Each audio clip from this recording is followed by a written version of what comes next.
Hey guys, it's Tim and this is Wrestling Unlimited as it's Saturday, the 1st of August, 2026, and tonight was WWE SummerSlam Night 1.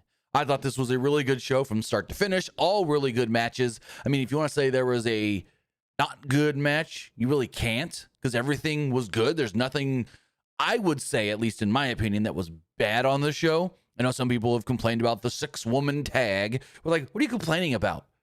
That it just wasn't as good as the rest? Everything, there's got to be the worst match of the night, even if it's not that bad. So I don't know what people are complaining about there as far as the Bellas and Paige versus Fatal Influence, where Nikki Bella turned on Paige. They started a whole new story, and unfortunately, Brie Bella suffered a shoulder injury that Triple H called pretty bad in the press conference afterwards, which there's another shocker. Triple H did an actual press conference with media.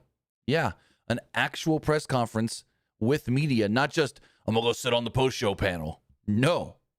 Fielding questions and everything. And being very, to the point, matter of fact with them, too, about the whole, what was the thought process of you putting Liv and Io first?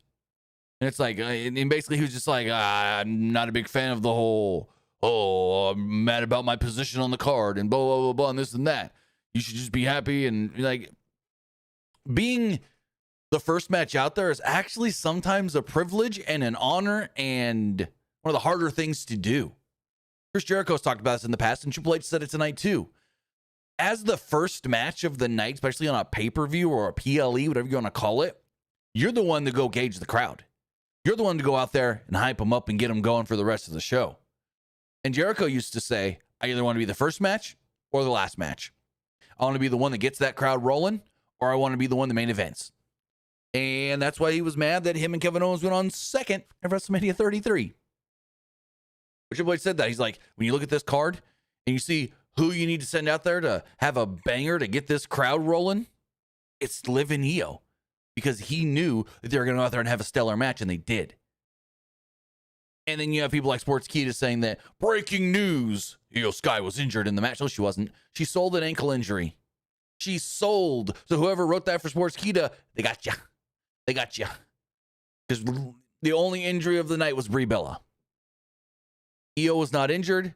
She sold the ankle throughout the match, and it played into the finish and everything. That's what it was. But no, you got Sportskeeda and all their... This is the one bad thing about Sportskeeda, and I'm going to get off this here in a second. You know what they do to get all their traffic on their website? Is they will pay Facebook pages with a good following to repost their bullshit with clickbait. To then hope that people go to the comments and click on their link. They pay these Facebook pages. Hey, will you post our graphic and our link to our website to the story on your Facebook that's got, I don't even know, there's one right here. That's how I saw the whole fake Io injured. Hold on. This person here, and they shared it into a group. That's even worse. This person here, I don't even know how many followers they have. Maybe they work for Sportskeeda. I don't know. But they shared into a group that's got 704,000 members. Breaking news, Io Sky injured at SummerSlam. No, she wasn't, though. She wasn't. They've also been doing the thing of having people repost old stories. Like Becky and Seth, congratulations on the addition to their family. Their daughter's like 4. Yeah. Key to do anything for clicks. They don't care if it's real news, fake news. They don't care where the clicks are coming from. They just want that ad revenue off their website. And so they'll pay for it in a way, hoping that they even get those clicks. Because the last thing I'm going to say here is they're not even putting the link in the actual post. It's go to the comments below to then get the link. Because it's a Facebook thing. If you put a link in your actual post, Facebook is not going to push you out as much, no matter how big your channel is or your page is. Facebook is not going to promote something that's going to take you as the user off of their platform. So they are less likely to promote and push out your post with a link to your website or whoever's website. And so they say, oh, link in the comments. That's why you see on Facebook all the time, link in the comments. Because if you put the link in the actual post, Facebook is less likely to push it out to non-followers. So that's a thing. That's a thing. But people already calling me a liar for something I didn't even say. Hey, Maroon. You want me to just kick you out of here and ban you altogether? Because I never said Cody was turning heel. I may have said the crowd is going to treat Cody as a heel. And they did. I never once said Cody was turning. But I did say that Cody would probably be the heel in the match as far as the crowd does go. And they booed the shit out of Cody during his Guile entrance. Is she 6? She's not that old. Hold on. When did Becky and Seth have their kid? There's no way she's 6. I thought she was like 4 or 5.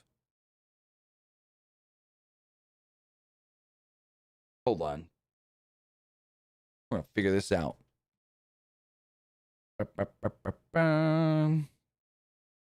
And now my internet wants to not load. There it goes. 2020. She'll be, oh, she's 5. Yeah, see, I was close. She'll be 6 this year. She's born December 2020. So that would mean she'd be 6 this year. So we were both wrong, I guess you would say. Anywho, yeah. You don't come in here and say that I lied about something when I didn't lie about anything. All I might have said, and I don't remember if I did or not, was Cody's probably going to get treated like the heel. And no, I said something along those lines at least once, but I never said Cody's turning heel. I never once said that. You said that last week on SmackDown. Last week as in yesterday? Or last week as the week before? Because I didn't. I can guarantee you for a fact I didn't. I know I talked about how Punk's going to get the babyface treatment and they're going to probably boo Cody. That's what I said. The fans might treat Cody as the heel, but I never said Cody's turning heel. I never once said that. So don't put fucking words in my mouth or try to twist my words around to say that I lied about something when I didn't. And even if I did, which I know I didn't, that's all me just speculating where I think the story could go, because I've told you before, I don't really have many inside sources, especially at that kind of a level. So you could fuck off with that one, calling me a liar on something I didn't lie about.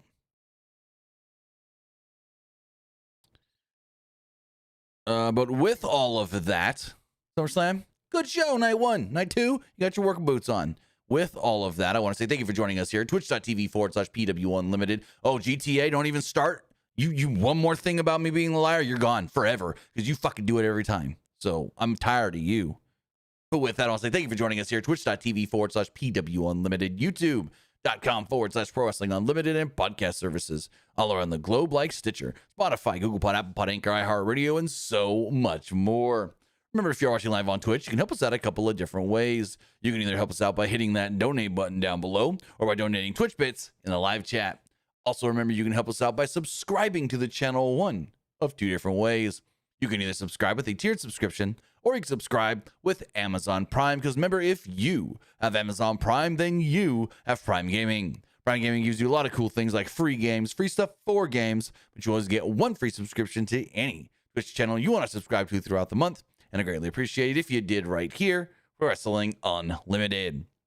Also, remember, you can help us out over on YouTube. You can help us out by hitting that subscribe button. That way you know when we post new videos, when we go live, when we post to the community tab. Also, remember, you can help us out by hitting the join button and becoming a channel member. As a channel member, okay, Grandpa, I ain't even 40, bro. Okay, Grandpa, I ain't even 40. So the fact you call me Grandpa, you're a fucking moron. Fucking moron. Grandpa. You see a gray hair in a bunch? Nope. Not at all.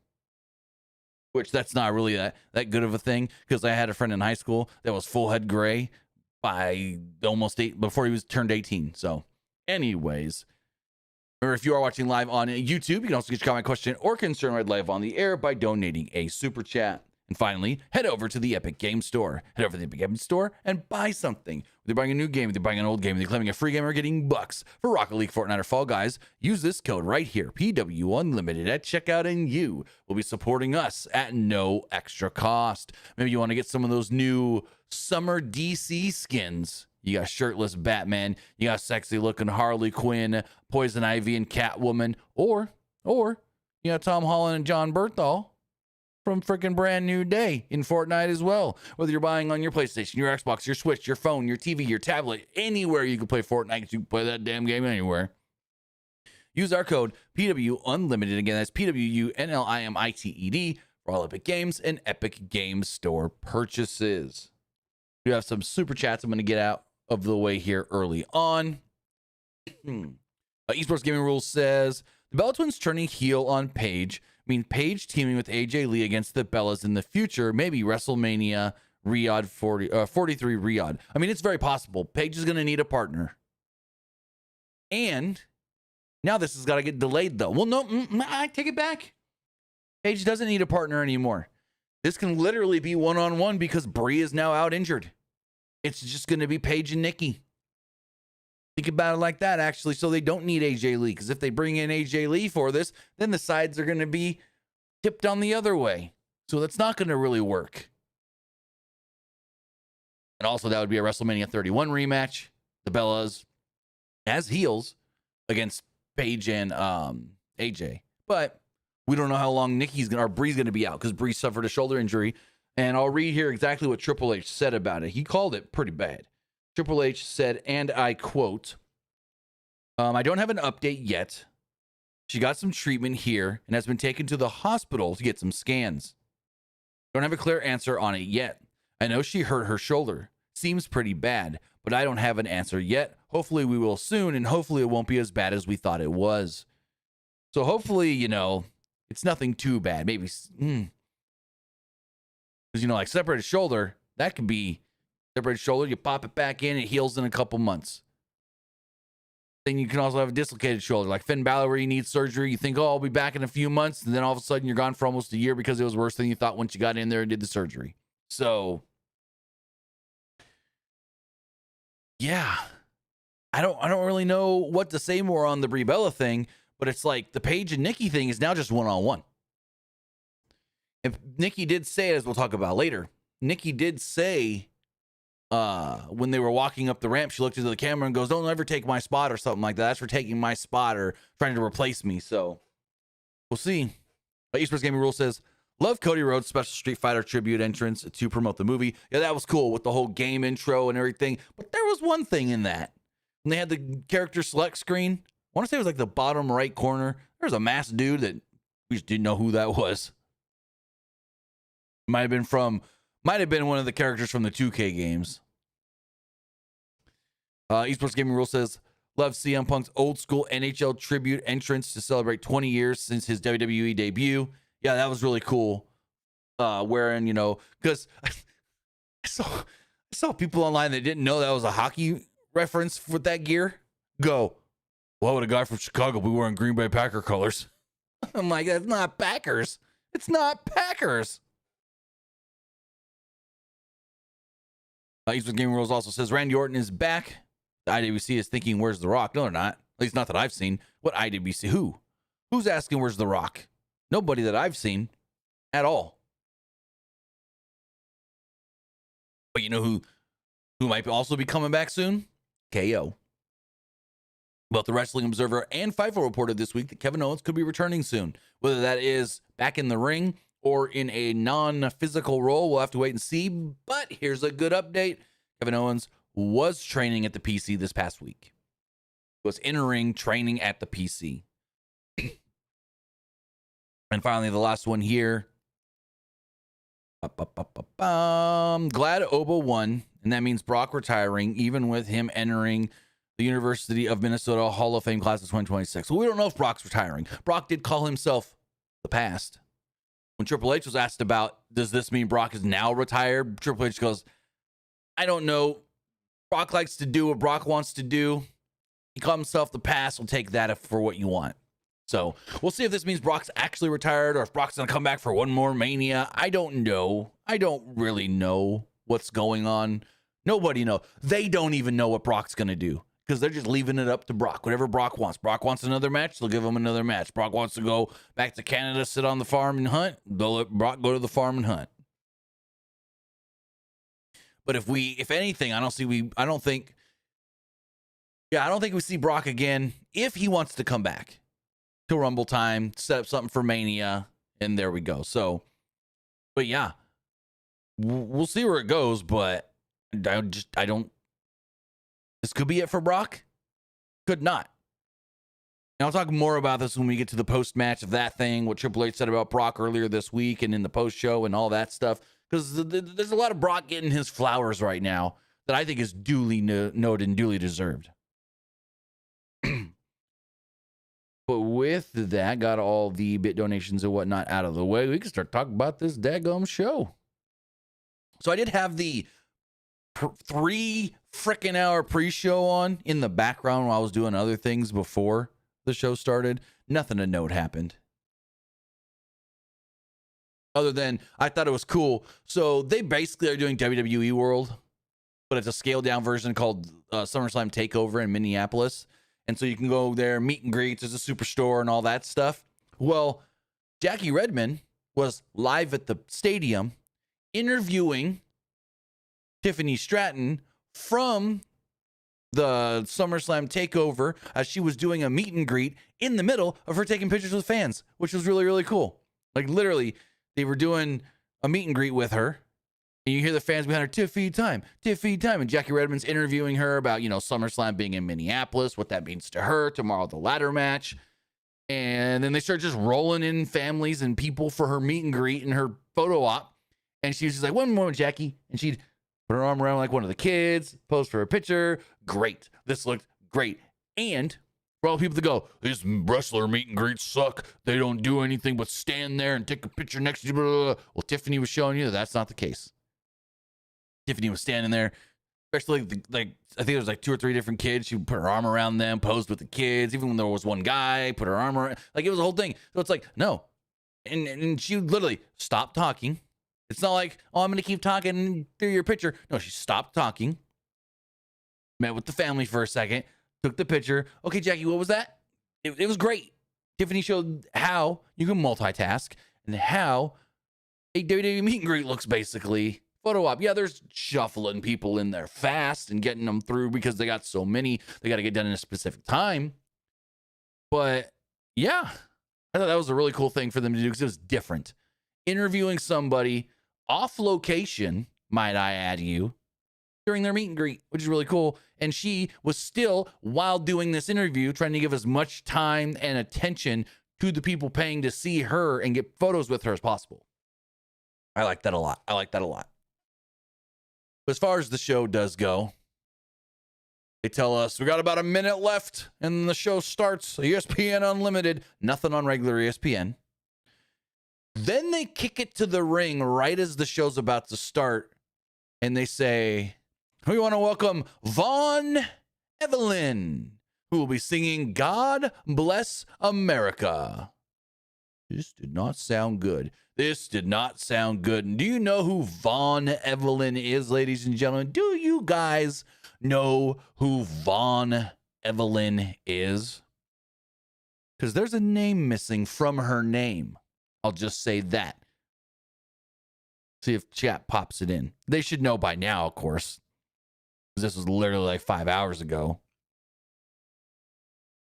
But her real full name, the girl that sang God Bless America, I wouldn't say good, Vaughn Evelyn Levesque. She is the daughter of Triple H and Stephanie. That is Triple H and Stephanie's daughter. They had her sing God Bless America before the show kicked off, or to kick off the show. And it didn't sound all that good. It didn't sound all that good at all. Billy says, Tim, favorite country singer. No, she's not a country singer. Tomorrow we got a country singer, a fucking fantastic country singer in goddamn Darius Rucker. But yeah, no, that's Triple H's daughter. They put her out there on TV to sing God Bless America, and I'm just going to say Brooke Hogan was a better singer. Oh, thank you. With the hype train going on Twitch, really do appreciate that. We got a couple more bit donations as well. But thank you guys for who's watching on Twitch for getting us level 1 hype train. Let's keep it going. Esports Gaming Rule says, glad Nick Aldis having a match in WWE. Yeah, and I got a little more to talk about that Triple H said when we talk about that match, I'll talk about Triple H's comments after the show about that as well. Jack Dawson says, keep up the good work. I thought night 1 of SummerSlam was really good. Do you think we get Cody and Orton, winner getting CM Punk for the title, plus Oba? I still believe he wins the Rumble and dethrones Roman at Mania 43. So that's a loaded question there. We are going to get Cody and Orton, of course. Like, Orton screwed Cody out of the title. Punk's going to now move on. We go from there. We're going to get Cody and Orton. Whether that is a number 1 contenders match or not, I don't think it would be. I just think whoever wins that match would just eventually down the line be the next. Like, if Randy beats Cody, Randy's probably going to get an opportunity before Cody. Or if Cody beats Randy, Cody probably get an opportunity before Randy. But that, I don't think it's going to be a straight up number 1 contenders match. No, I don't. As far as your Oba question, Oba wins the Rumble, Oba goes on to Mania, dethrones Roman, blah, blah, blah, blah, blah. But what if Roman's not the champion? What if Roman's not the champion past tomorrow? That's a big question. What if Seth Rollins beats Roman tomorrow? Also, if you guys didn't see on the post show, Oba and CM Punk teasing something. They're now trying to shoehorn back in Oba's freaking King of the Ring title match win deal. Oh, Oba could still pick a champion. No, he can't. You guys said before he fucking relinquished it. Now you're saying Oba can pick a champion? Like, what? No. Don't. If they still say Oba gets his title match, even though he relinquished it to face Brock in Hell in a Cell, that'd be so fucking dumb and stupid. So dumb. But then, Twitter's going to come after me. We told you, Tim. We told you it's like King of the Ring. You can cash it, or Money in the Bank. You can cash it in whenever he wants. That's not what the rules said, though. But now, post-show, I don't know if they went into business for themselves or not, but they over here talking like goddamn Oba can cash in that King of the Ring title match at any time. No, it ain't Money in the Bank. But I do think Oba should win that title next year at Mania. He should win that title after winning the Royal Rumble or Elimination Chamber. Maybe he doesn't win the Rumble to make people go, oh, crap, they're not going to go for it. And then he wins Chamber. Because that's what I would do. Make it less predictable. And just give you something else to kind of feel on going into Elimination Chamber. Oh, my God, are they really going to pull that trigger with Oba? They didn't do it in the Rumble. That's my thing. And then even at that, they can do Oba's a Raw superstar, but he wins the Rumble or Chamber, whatever. Never mind. Either one, he challenges whatever challenges. So, but yeah, Oba, Rumble, or Chamber, Mania next year. That's what I would do, and that's what I think. Michael Cole and Wade Barrett on commentary. Wade getting that nod over Corey again. Used to be Michael Cole and Corey Graves and all these PLEs. Corey's now just a panel guy. But Corey's also freaking good on the panels as well. So, like the WWE panel that they have, Joe Tess, Corey Graves, Big E, and then Wade when he's not at commentary, I think is actually a really good panel. A really good panel. They work off each other very well. Of course, they're all very knowledgeable. Not just of what's going on now, but mentioning things from the past and way in the past sometimes. So really cool. I like the panel and the people that they have on that panel. Because like, even if I have it on in the background, sometimes they'll say something that triggers me and goes, oh, what was that? Oh, okay, Biggie. I like that. Oh, Corey Graves. But with that, the show kicked off with the Women's World Championship match. Io Sky challenging Liv Morgan for the title. Everyone was like, oh, there's going to be a title change. I thought there'd be a title change. Let me see. What did I say for this match? I said EO. Luke said EO as well. We both said EO. We were both wrong.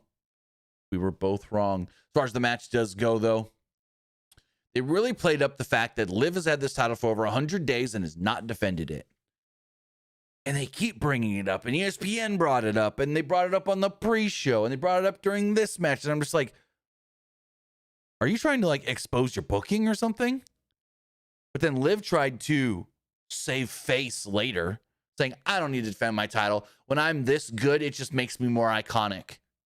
And then she goes on the post-show, I didn't defend my title because no one challenged me other than EO. She's like, literally, tell me who came and tried to challenge me for the belt. Nobody. Nobody wants to step up to me. And I'm like, you got a point there. But again, it's a scripted show. They could have just wrote something to have a challenger. So it's like, that's the whole point for me. It's like they didn't script her a challenge at all, a defense at all. But then I did see a good rebuttal on social media when this was going on this week.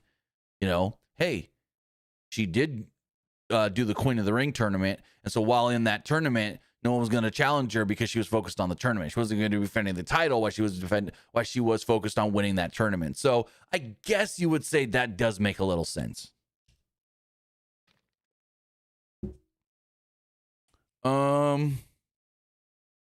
Bang says so much for that curse. Well, I think the curse was more on JD and Dom than actually Liv, because think about it. Raquel won the Intercontinental Championship on Monday. So it's not that the entire Judgment Day was cursed.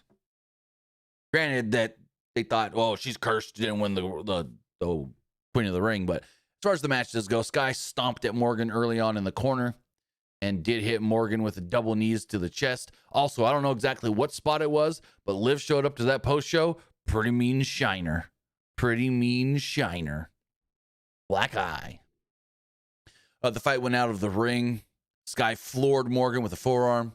Probably where the fucking black eye came from. This looks stiff. Sky then tried to set up a move off the ring barricade, but Morgan tripped her up. Back in the ring, they're fighting a little bit, going back and forth. Shotgun dropkick into the corner. Morgan then stomped and kicked away at Sky to take control. Morgan then gave Sky the three amigos. Then followed this up with an enziguri. And Cole goes, oh, she's paying tribute to Eddie Guerrero. And Wade goes, no, she ain't, Cole. She's paying tribute to Daddy Dom. And I'm like, oh, I love it. Morgan then backed Sky into the corner for a running knee. Sky came back with a Cazadora and a double stomp to the gut. Both went down. Sky then took some offense here, snapping Morgan's arm against the ropes. Follows up with a missile drop kick from the top rope. They fall to the floor at one point with Sky hitting a flipping sunset bomb to the floor. Back inside the ring, Sky went to the top rope for a moonsault, but Roxanne Perez would come down and cause the distraction of the referee. So then Raquel could come down and send Sky crashing to the mat with a choke slam as the ref was dealing with Roxanne. Sky regrouped and sent Morgan over the top of the backdrop.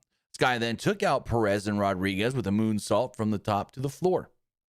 Morgan caught Sky with a Rana and set up on the top rope. Sky then caught her with a shote. Sky then sent Morgan crashing to the mat with a big ass Spanish fly. Two then going with some boo spots.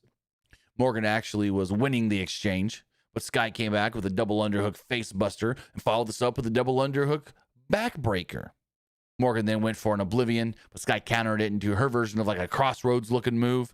Sky then hit the Oblivion on Liv and got a near fall off of it. Sky then bounced to the top and went for a moonsault, but Morgan got out of the way just in time. Morgan then went off the middle ropes with a code breaker and got another near fall. Morgan went for an Oblivion again, but Sky ducked and Morgan landed on the apron. Sky then slipped through the ropes and grabbed Morgan to give her a German suplex on the apron. She then hit a Meteora with Morgan up against the ring post. And this is where she started selling her leg, more the ankle, throughout the process of this match. At one point, she did a big moonsault off the top rope to the floor onto Judgment Day, and then looked around and goes, Liv was here, where'd Liv go? But Liv had jumped back into the ring. Back in the ring, Sky went for another moonsault, but Morgan got out of the way. Morgan then went for an Oblivion again, but Sky flipped through it. Morgan then anticipated that and hit a code breaker. She then caught Sky with a rebound Oblivion and pinned her 1, 2, 3. Match went, I got the Wikipedia pulled up here, 13:35. So good, solid, actually really good, solid match with a good finishing sequence to kick off the show. That was a great freaking opener. Triple H said it too. I looked at this card and said, who do I got that can get this crowd rolling? And it was those two. We got some legends in the crowd. Mark Henry, X-Pac, Dan Spivey, and Jimmy Hart, who was literally at Raw in LA on Monday. Then we had 6-man tag team action. It was the Usos and Jacob Fatu taking on the team of LA Knight, Royce Keys, and Solo Sikoa. So the Usos got a special Gears of War entrance here. Really, it was more just graphics and then 2 tanks for E-Day, Gears of War E-Day. The Usos came out to that. Then they didn't come out through the crowd. No yeeting and all that stuff. Jacob Fatu's music would then hit, and he would come out with them, met them on the ramp. I guess you would say he was wearing like a werewolf mask. Excuse me. They come down to the ring. Crowd's putting over how, he takes off that mask and Jacob looks scary. Jacob looks mad. LA Knight comes out. Huge pop from the crowd. Probably one of the biggest reactions of the night. Especially biggest reaction of this match. Excuse me. As far as Knight's team charged at the bloodline early on, Jimmy Uso then took out Keys and Knight with a dive. In the ring, Solo Sikoa squared off with old brother Jay. Sikoa got the better of him. Sikoa then gave the sound guys the signal, and then he did the yeet deal. He was making fun of his brother, playing it back. Sikoa did a little dance, and the crowd kind of got into it. Sikoa then dropped Fatu with a Samoan drop. Fatu no-sold it, and hit Sikoa with the super kick. Fatu then followed this up with a Samoan drop at a senton. Jimmy then stomped away at Sikoa in the corner. Bloodline then worked over Solo in their corner while the crowd was saying, "Let's go Solo. Let's go Solo." I don't think we ever heard that one. I don't think we've ever heard a "Let's go Solo" chant. Fatu then hit Sikoa with a hip attack into the corner. Fatu then dropped Knight with a super kick and sent him to the floor. Sikoa and Fatu then clotheslined each other, and both men were down at this point. There were tags made with Royce Keys and Jimmy Uso coming in. Keys planted Jimmy with a world's strongest slam, a la Mark Henry, who was in the crowd. Jay then ran in and got a spine buster for his troubles. Fatu tried to jump in, but got knocked off the apron. Jimmy caught Keys with a series of drop kicks. Jimmy then pulled Keys to the mat and went up top, but Keys followed him up there. And after a series of struggles, Keys eventually power slammed Jimmy from the middle rope. Knight and Jay were then tagged in, and Knight was all babyface fire at this point against Jay. Fatu then tried again to jump in, but Knight knocked him off the apron. Knight then dropped a big elbow and got a near fall off of it. Friggin' Wade call it Macho Man style. Not Macho Man, Macho Man style. Probably the accent, but it still sounded like it said Macho Man.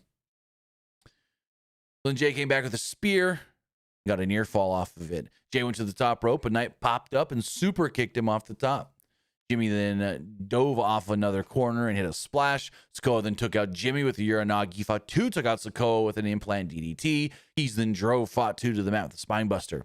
Fatu and Keys then went to the floor. Fatu charged at Keys, and Keys caught him with the power slam over the barricade into the timekeeper's area.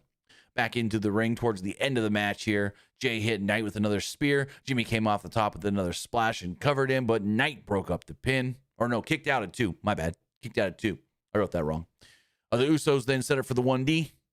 Solo grabbed Jimmy and hit him with a Samoan spike. Knight then caught Jay with the big old BFT and pinned him to pick up the victory in this 11-minute match. So the babyfaces do win and do beat the Bloodline. I thought this was a good, solid match. I mean, it wasn't nothing super special. It wasn't anything you gotta go out of your way to watch. But I think it was just one step higher than a TV match. So it did what it was supposed to do. Be a little better than what you would see on a Raw.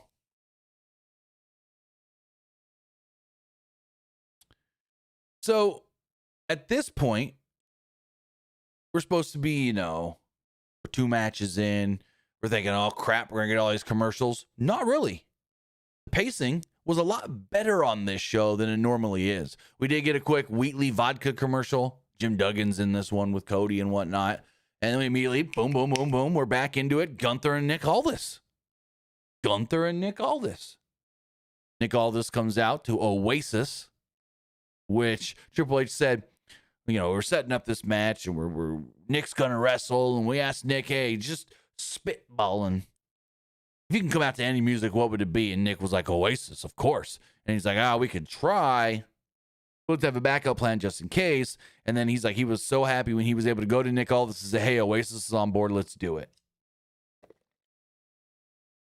And like Wade Barrett was super happy to hear Oasis and whatnot. Michael Cole with a Chris Van Vliet reference, talking about, Nick Aldis was on Chris Van Vliet's podcast this week, talking about what this match will mean to him. And I'm like, damn, fucking WWE really likes Chris. We know that because WWE lets Chris interview their wrestlers and whatnot at the headquarters. That Paul Heyman interview he did, Chris Van Vliet, that is, that Heyman interview he did was at WWE HQ in Stamford. So it's like, geez. But again, Chris Van Vliet is also the best interviewer in all of wrestling media. So, of course, he's going to be liked by the machine. Not saying, he's selling out or anything like that, because he's still going to go do interviews with anybody from any company. But it's cool to see that WWE is willing to work with him so much and acknowledge him and so forth. Wouldn't have been the case if he actually stuck with AEW, because Tony Khan wanted him. And he did one show. But Nick Aldis and Gunther, I can't give this more flowers than I'm going to, because this match ruled. They worked an old school style. The guys thought they would. It was 2 guys out there going to have a fight. And it was everything I wanted. I thought this match was great. Gunther jumped out of the ring early on after a brief exchange. There's a standoff. He then stood on the announce table and taunted Aldis. Back in the ring, Gunther caught Aldis with a chop. Aldis fired back with some punches. Aldis then caught Gunther in midair and powered up and hit a vertical suplex. Aldis hopped up the middle rope, and Gunther caught him with a chop and sent him to the floor. On the floor, Gunther got in the face of Aldis' family, Mickey James and their son Donovan. Almost said Dominic. Donovan. Back in the ring, Gunther put Aldis down with another hard chop. Aldis battled back with some chops of his own. Gunther then countered with an Irish whip into the corner. Aldis reversed a whip into the corner and caught Gunther with a backbreaker. Gunther escaped Aldis' grips, going for a clover leaf, and he locked in a sleeper. Aldis then... No. Gunther tried to go to the... Oh, nope. Okay, I scrolled way too far. Aldis sent Gunther into the turnbuckle to escape the sleeper, but Gunther cut him off with a lariat. Gunther then tried to go to the top, but Aldis cut him off with a superplex, and both guys were down. Crowd then started chanting, "You still got it," for Aldis, which, yeah, he does. Aldis started another comeback and got floored with a lariat. Aldis then caught Gunther with a flying clothesline, but then hit a Davey Boy Smith-style power slam that popped Wade Barrett, saying, "Oh, everybody in the UK would be happy to see that one." Also, they kept bringing up the fact that Wade Barrett's first ever professional wrestling match was against Nick Aldis. I also thought it would have been cool when they brought up that Nick Aldis is former TNA and NWA World Heavyweight Champion. I thought it would have been cool for Wade to be like, yeah, and I was commentary there in the NWA watching Nick Aldis as a full-time guy, watching Nick Aldis every week killing it in the ring. I thought that they should have mentioned that. Wade's not only got experience wrestling against Nick Aldis from the start of his career, but he also watched Nick Aldis at the peak of his career from commentary.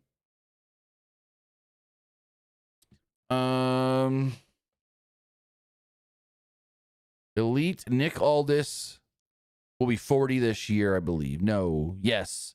He is currently 39. He'll be 40 this year. He does look a little older than he is. Because I would have thought this guy was already in his 40s, early 40s.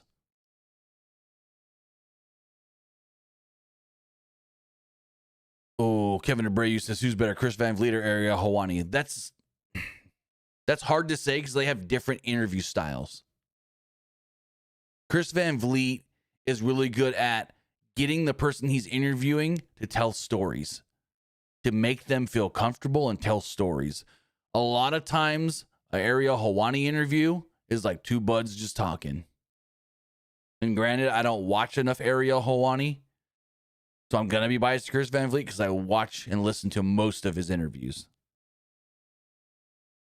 But back to this match. Gunther missed a boot in the corner. Michael Cole called a body slam from Aldis and Michinoku driver, which it kind of really wasn't. Aldis then came off the top with an elbow. Once Gunther's chest. One to Gunther's chest and one to his back. Aldis then locked Gunther in the Kingsland Cloverleaf. And a Texas Cloverleaf for this guy. But it's the same thing. And Gunther made it to the ropes to break the hold. Aldis then tried another power slam, but Gunther slid out and went for a sleeper. Aldis countered into his own sleeper, but Gunther broke that with Saito suplex. Gunther then hit a power bomb and then locked in another sleeper. Aldis fought to his feet, but Gunther put him back down and added a body scissors this time. At this point, Aldis had no nothing to do but to tap out. So Gunther does get the win after 11 minutes and 40 seconds. And I thought a pretty dang good pro wrestling match. I thought these two had a really good old school, had a fight feel. Not like we're gonna go out there and, fight as far as like we're shooting, but it's like an old school late 70s, early 80s, exactly what I thought it was going to be when I was talking about this last night. This match was exactly what I thought it was going to be. And I loved it. I thought it was great. So afterwards, Nick Aldis is in the ring. Gunther's already left, and his wife and son, Mickie James and their son, get in the ring and celebrate. And according to Triple H, when he was asked about all of this in the post-show press conference, this was an on-the-fly call. This was just something that happened in the moment. Mickie and their son getting in the ring, because Triple H's like, that wasn't scripted. We didn't have a plan for that to happen. But when things just feel right, you do it and you go for it, and it did. So, really cool. Also, we saw before Triple H's press conference, they sent it to, I want to say it was Kathy Kelly in the back with Nick Aldis. Nick's like, hey, I lost. The plain and simple. I lost. What's next for me, we'll have to see. He didn't just say, all right, I'm GM again. Because Triple H walked up and was like, Nick, how you doing? How you feeling? And he's like, when I came here to WWE, I said that I was willing to do anything to be in this company, to work for WWE. And you guys made me general manager. Did it feel good to wrestle? Yes, it did. Do I want to do more? Maybe. I don't know. But I also made a promise that if I were to take this match, I would relinquish my duties as a general manager. I'm giving you this, Triple H. Triple H was like, what is this? It's a piece of paper. He's like, it's my resignation as general manager. I said that I would give that up to have this match with Gunther. And Triple H is like, your resignation? You want to know what I think of your resignation? And he rips it up. He goes, no. You're just not GM for the duration of this match taking place.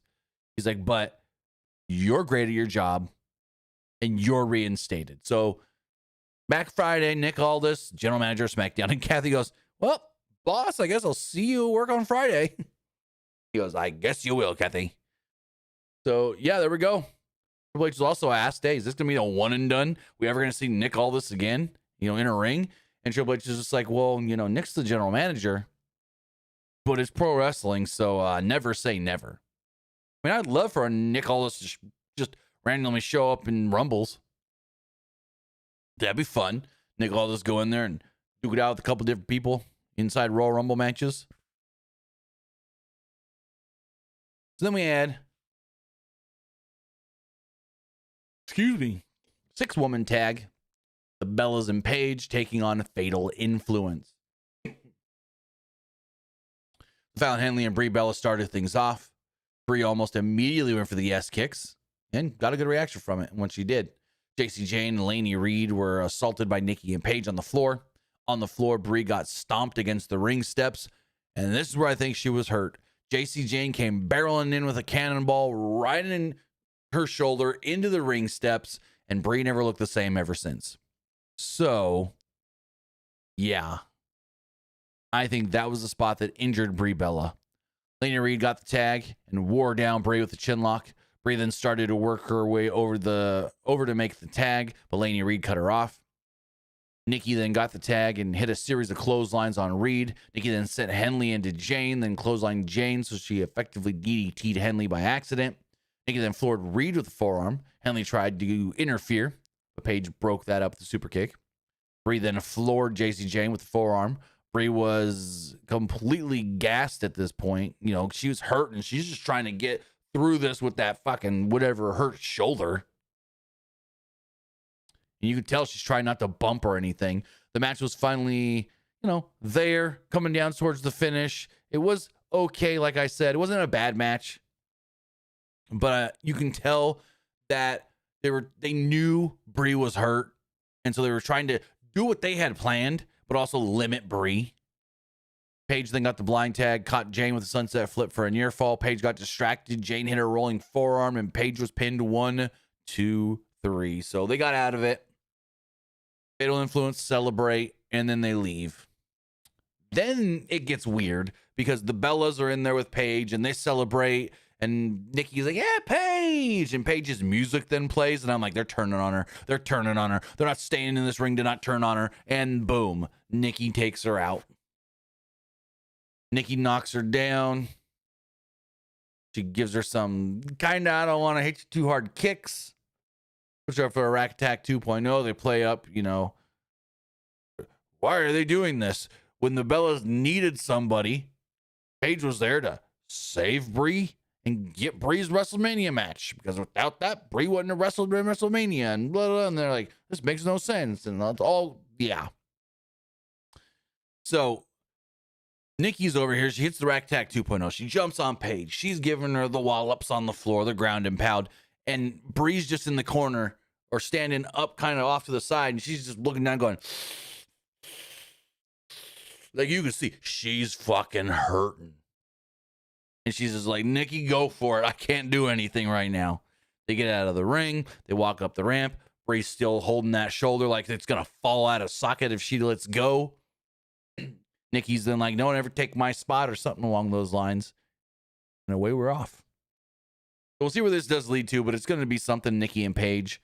Again, I'm sitting here going, before I realized Brie was hurt, I'm like, they need someone to help old Paige. They've got a girl that was just with all of them at Fanatics Fest, but each their own now. So then we get a little promotion for Street Fighter, and then we get a cool Street Fighter entrance for Cody Rhodes. Again, we're just going. A lot less downtime between the matches.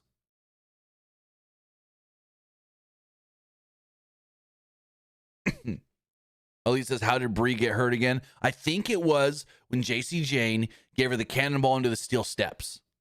That was the only time I saw Brie do anything with the shoulder, and she was very often limited for the rest of the time.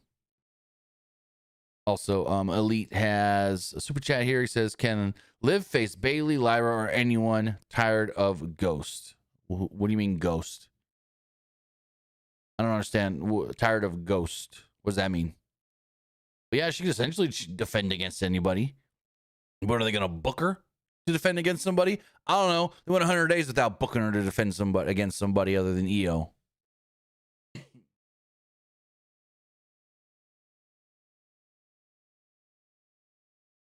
So Cody gets this special entrance. It's really just, there's a character select screen. Got CM Punk over here, and then it's like boop, boop, boop, boop, boop, boop. Finally picks on Cody, and then it shows like costume 1, and it's Cody with the title. Costume 2, and it's Cody's render without the title. Costume 3, and it's Cody as Guile, and it sits on it for a second, and then it goes back over to Cody without the title and goes, select, or something like that. And then they play some like Street Fighter music as Cody comes up. The Cody Vader. And then eventually we hear, boom, boom, wrestling has more than one royal family. And it's still freaking bright outside because it's Minneapolis at 7 in the afternoon in the summer. So yeah, this whole show, it was still bright outside when they were kicking it to the goddamn post show. So CM Punk got a special entrance. They kept saying on the post show, he kept it old school. He kept it old school. We watched him walk out of the locker room like Goldberg. Then it cut to the ring. Like he walked past something they didn't want to show us. Then he got to Gorilla and he walks through Gorilla. His music's still not playing. He walks out. He gets on the knee. It's clobbering time. Yeah. He starts walking down and then eventually like, oh, we got to play this music. Look in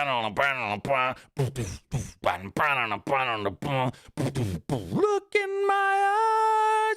Finally, the music starts playing. But I guess the post-show panel kept saying Punk wanted an old school entrance to commemorate 20 years. Okay. I didn't know no music means old school. Cool. They jump in the ring. And a Punk hip toss Rhodes right out of the corner. And then took him down with the flying head scissors. Punk kicked Rhodes. Oh, also, I forgot to mention Cody's entrance. He had the skull mask, right? He had a metal one this time with guile hair. Really cool. Back to the match. Flying head scissors. Punk kicked Rhodes in the arm, and Cody started selling his arm. They really played up. Cody was a one-armed man for a lot of this match, and then Punk was hurting at times too. Punk immediately went for the arm with a can't speak right now, hammerlock. Rhodes then escaped by countering the side hit with a side headlock. Punk pushed out of the headlock, but Rhodes took him down with a shoulder block. Punk then went for a GTS, but Rhodes countered by going for a headlock. Punk shrugged him off again, but Rhodes went back to the headlock. Punk then backed Rhodes into the ropes and forced a break as he went after Rhodes with some chops. Rhodes came back with some chops of his own and tried to go to the arm. Punk countered and attacked Rhodes' bad arm. Punk then took Rhodes down with a snapmare and caught him with a kick and a chop. Rhodes then tried to go back to the side headlock, but Punk countered and he got a hammerlock of his own. Rhodes then countered that hammerlock and sent Punk to the floor. Punk then tried to re-enter the ring, but Rhodes caught him with a knee. Rhodes followed this up with a plancha through the ropes. Rhodes then dumped Punk over the barricade into the timekeeper's area. Rhodes walked into a forearm from Punk, who then used the barricade as a springboard and a clothesline. Back in the ring, Punk came off the top with a double axe handle. Punk then got a 1 count after a vertical suplex and then went back to the Rhodes arm. Punk clawed at Cody's face as well. Punk then set up for a backdrop, but Rhodes dropped down and hit an uppercut. Punk then hit a leg lariat and tweaked his knee on landing. Punk then caught Rhodes with a running knee in the corner. He tried to come off with the bulldog, but Rhodes blocked it and went after the knee of Punk with a knee breaker. Rhodes then took Punk down with a dragon screw leg whip, and the crowd's booing Cody. Crowd's booing the American Nightmare. Rhodes then tied up Punk's knee in the ropes and kicked at it. Rhodes then caught Punk with a short right hand and then hit another dragon screw leg whip. Rhodes then went for a springboard, but Punk caught him with an awkward boot. Punk followed this up with the bulldog and a body slam. The crowd then chanted for Punk. Punk went to the top, but Rhodes cut him off. Rhodes then tried for a superplex, but Punk fought out of it and sent Rhodes down onto the mat. Punk then came off the top and hit an elbow drop for a near fall. Punk then set up for a GTS, but Rhodes elbowed his way free. Rhodes then hit a Cody cutter for a 2. Cody hit a disaster kick for another near fall, and Rhodes went after him with a knee. He hit a super Cody cutter and got a near fall off of it. Rhodes then went for a crossroads, and Punk escaped. Rhodes then went for a figure 4, and Punk kicked free. Punk tried to go for a GTS, but Rhodes escaped and maneuvered Punk into a figure 4. Punk then tried to fight it and fell back onto his shoulder where they were down on the mat and got a 2 off of it. Punk then eventually tried to roll to his stomach and switch the pressure. Rhodes then rolled through, and Punk got to the ropes to force the break. I think this is all a really cool sequence. Just old school mat wrestling and submissions and stuff. Rhodes then went for the 54 again. Punk countered, rolling it into an anaconda vice. They were then way too close to the ropes, and Cody just got his foot on it to break the hold. Punk then backed Rhodes into the corner and waylaid at him with some strikes.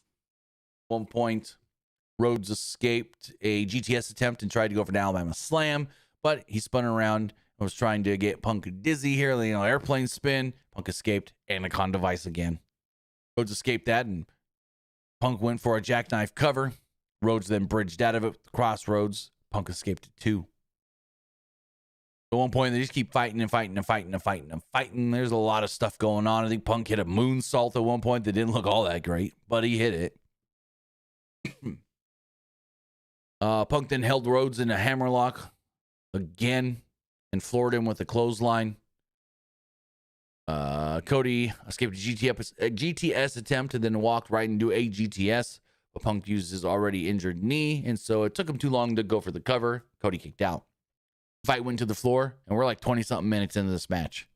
Punk drove Rhodes' head into the Spanish announce table. Punk then climbed up on the table, but Rhodes tripped Punk up. Rhodes then sent Punk into the ring steps, and Rhodes broke the ref's count and then started ripping apart the English commentary table. Rhodes then sent Punk back into the ring, then walked into another GTS. Punk covered, and Rhodes got to the ropes to stomp the count. The fight then went back to the floor, and Punk set up Rhodes on the table. Then he looked over to the top rope. Punk then went to the top rope, tried to do that big old elbow drop from the top to the table, but Cody moved, and Punk went knee first, hurt knee first, right into that table. Rhodes then dragged Punk into the ring. Rhodes went to the top rope for a Cody cutter, but Punk dodged it, and Rhodes collided with the referee, Charles Robinson. Punk then hit a GTS. Rhodes bounced back off the ropes, right onto Punk's shoulder. Punk tried to go for another GTS, but Rhodes countered into a crossroads, which sent Punk falling to the floor outside. At this point, Cody's in the ring by himself, and out comes Randy Orton. Yes, the Viper, the Apex Predator. He's back. First time we've seen him since WrestleMania. Cody is standing there, waiting for Punk. Randy comes in, slides in, slithers in, I guess you would say, hits him with an RKO out of nowhere, and just dips out. Nobody saw it. Not Punk, not the ref, nobody. Punk then gets in, hits a GTS. Charles Robinson with a super slow, like I'm dead. 1, 2, 3, ding, ding, ding, ring that bell. Punk retains. CM Punk retains in a 30-minute match against Cody Rhodes. That was a great match. Got Randy Orton back. It didn't feel forced or like, oh, we fucked up the whole match because of it. No. I thought the Randy stuff worked well with how they did it, getting Punk and the ref out of there. And now we've got something for Cody going forward that's not the title. So then I kept saying there's no downtime in this show, or not a lot of downtime. Well, we did get a little bit of downtime here because they plugged WWE Radio and talked about how if you're listening to WWE Radio channel 159 on Sirius XM right now, you can be listening to Vic Joseph and Booker T calling all the action here from SummerSlam. And so then they played Vic and Booker calling the finish to the Liv Io match. I'm like, do we really need this? I get it. You're playing up WWE Radio and how it's gonna be live commentary for shows on WWE Radio, but it's like, people watching right now don't really care. So then, Brock and Oba, Hell in a Cell. So Oba comes down, gets the Oba treatment, of course. Oba.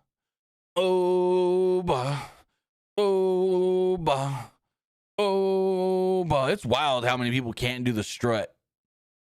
Before the show started, they did a wrestler impersonation contest deal with somebody getting upgraded seats. And they're like, hey, we want everyone to do the Oba strut, right? And there's one guy just doing this. I'm like, if your arms were up a little higher, you'd be Trump. He's just like, his arms down. I'm like, what are you fucking doing? And then there's another guy going like this. It ain't bushwhackers. But yeah. Yeah. Corey says, can everyone get WWE Radio on podcast networks? No. WWE Radio is a channel on Sirius XM that you have to pay for. It's literally the same thing that Busted Open's been on forever. It used to be called Pro Wrestling Nation. Now it's WWE Radio. They're integrating WWE content and podcasts and live events all onto it. Sirius cut a deal with WWE.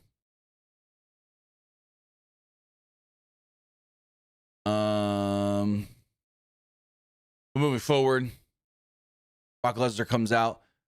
Michael Cole says, "Here comes the pain," and gives a shout out to Taz for coming up with that line way back in the day. They tell us this is only the second ever Hell in a Cell match to take place at a SummerSlam. Edge vs. Undertaker, 2008.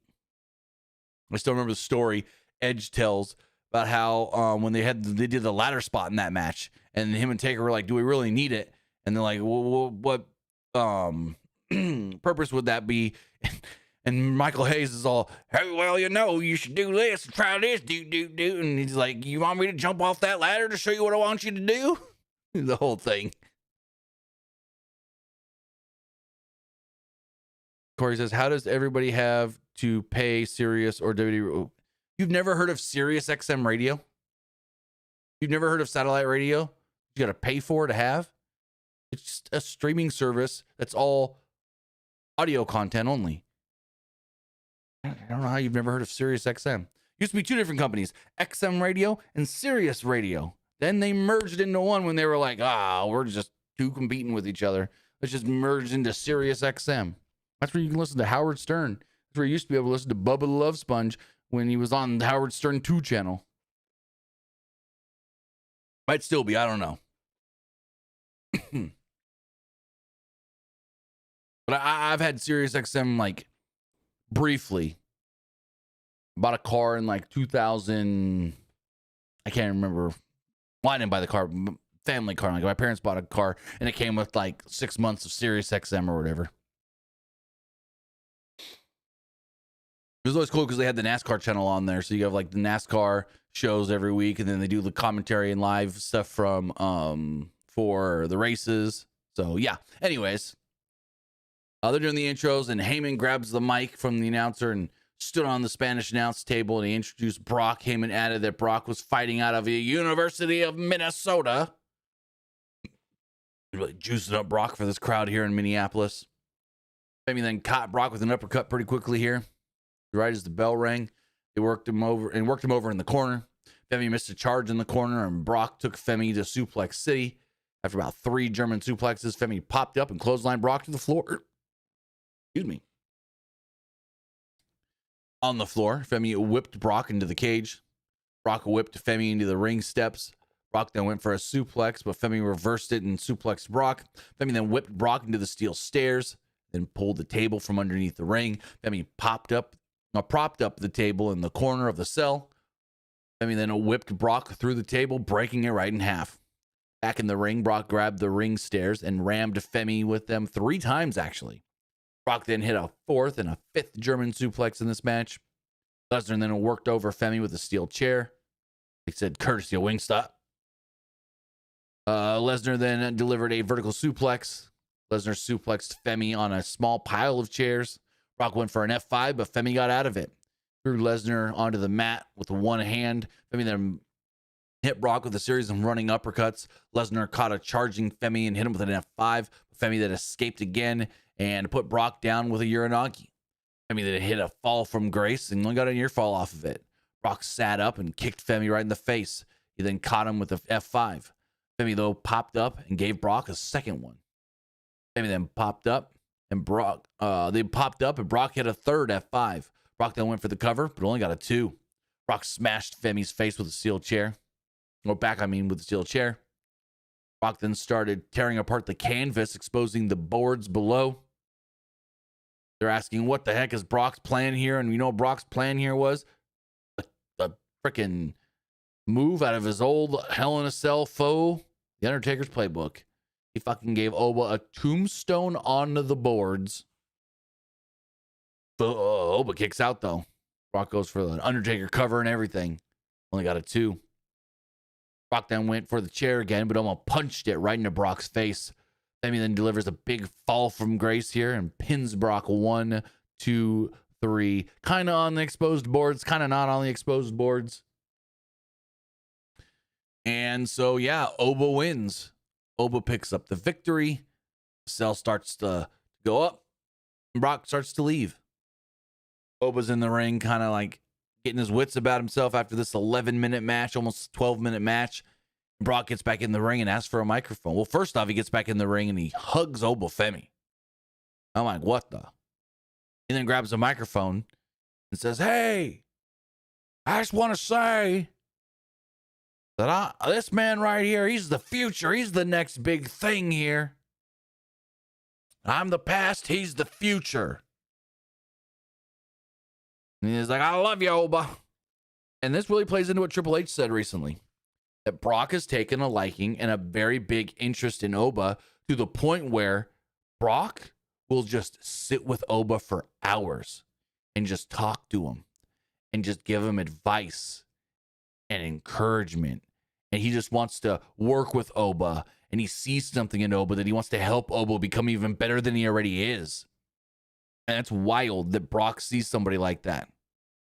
And that Brock is willing to help somebody that way. To be honest, Brock hasn't been like that with anybody since when Braun Strowman first started at the PC. I want to say there was a story where Brock saw Braun at the PC and was like, oh, we could do something with this kid. Pretty sure it was Braun. Like I said, Triple H also asked if we're going to see Brock again, and he said, you got to ask Brock that one. That's a Brock decision. We're going to let Brock do whatever Brock wants to do. Oba was also interviewed after the show on the post show, as the post show started, and they were just like, Oba, you beat Brock. He's like, I knew I would beat Brock. They're like, but what did you think about what Brock did afterwards? He goes, that took me by surprise. That shocked me. I would love to see Brock Lesnar stick around, and I appreciate everything that he's done. But if Brock wants to go back to the farm, if Brock wants to go hunt, let Brock go hunt. That was funny. But yeah, they're really pushing hard. This Oba guy, he's the guy. He's the next guy. And they're pushing, I'm going to say it right now, they're pushing Oba as the guy bigger than when Vince was pushing Roman. Because, like, we knew Vince was pushing Roman, and Vince wanted Roman to be the guy and the next guy for the next decade. But they never, like, quote unquote, said it. There was things they did that their actions said it. This guy's the next guy. But they're legit just got guys out here going, Oba's it. Oba's the future. Oba's everything we want for a top star in this company for years to come. And yeah. Banks says it was supposed to be Braun. Yeah, I know it's supposed to be Braun Breaker. And you can do two because you got the two rosters in Raw and SmackDown, but it's still crazy how hard they're pushing Oba's the future. Oba's the guy. And Oba said it on the post show.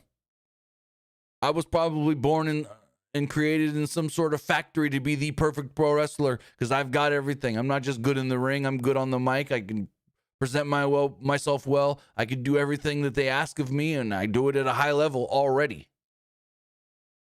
And so, yeah, crazy. It's wild. And he's only in his 20s. Oba Femi. How old's Oba Femi? Oba Femi.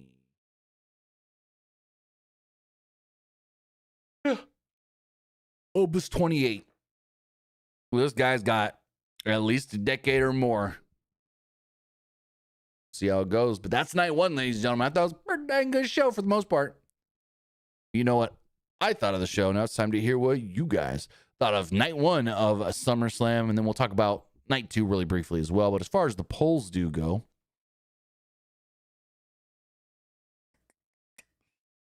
if they want to load. As far as the Threads poll does go, 47% thought it was just all right. 44% liked it and 9% didn't. Interesting. As far as the Twitter poll does go. 45% liked the show, 29% didn't like the show, and 25% thought it was just all right. Looking at the community poll, 76% liked the show, 15% thought it was just all right, and 10% didn't like it. And finally, the live poll here on YouTube, 71% liked the show, 20% thought it was just all right, and 8% didn't like it. With that, guys, that is going to wrap everything up. I want to say thank you for joining us here, twitch.tv/PWU Unlimited, youtube.com/Pro Wrestling Unlimited, and podcast services all around the globe like Stitcher, Spotify, Google Pod, Apple Pod, Anchor, iHeartRadio, and so much more. With that, we'll be back here tomorrow for SummerSlam Night 2. And as far as Night 2 does go, we had 6 matches tonight. We got 6 matches tomorrow. We got the United States Championship on the line. Trick Williams defending against Baron Corbin. We got a Undisputed Championship #1 contender match with Sami Zayn and Finn Balor. Danhausen will be taking on Dominic Mysterio in a Human Money's on a Pole match. We got a ladder match for the interim Women's WWE Championship with Tiffany Stratton, Jade Cargill, Chelsea Green, Charlotte Flair, and Lash Legend. Penta will be defending the Intercontinental Championship against Chad Gable, and in what we assume is the main event, Roman Reigns defending the World Heavyweight Championship against Seth Rollins. So again, guys, have a great rest of your night. Have a great Sunday. I'll see you back here tomorrow for Night 2 of SummerSlam. Have a good one, guys.